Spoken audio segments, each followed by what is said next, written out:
I may bring that up with somebody of the Nalibigit, but if that is true, na marami na po tayo nagbibigay na best sa kanila. And sana nga, siguro it really is a little bit cumbersome, no? Pero for safety, di ba?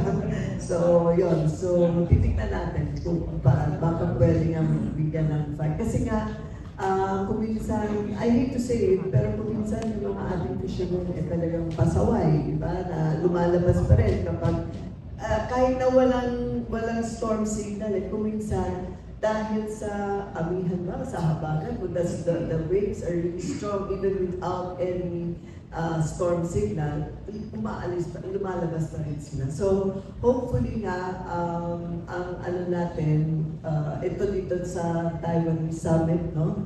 I remember when we went to visit Taiwan, ang interest nila is for them to tie up with some of our fisher folk so that sila po ang magpo-provide ng fishing boat na medyo malaki-laki para hindi, kahit na medyo mataas ang waves, okay pa rin.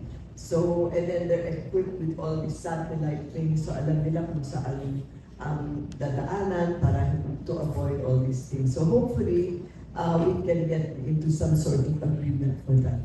And so we'll see how we can go about it. Because masyado na maraming incidences. So ako yun yung talagang heartache ko kapag nadidinig ko na meron nawawalang fisherman or something. Kasi yun nga, meron naman silang provision for because when they use the life vest, the chances of them really getting lost or drowning would be lesser. I mean, may mangyayari kung may mangyayari, but lesser ang chances for them of really drowning or going at, getting kasi magpa-float di ba? Kapag may life vest sila.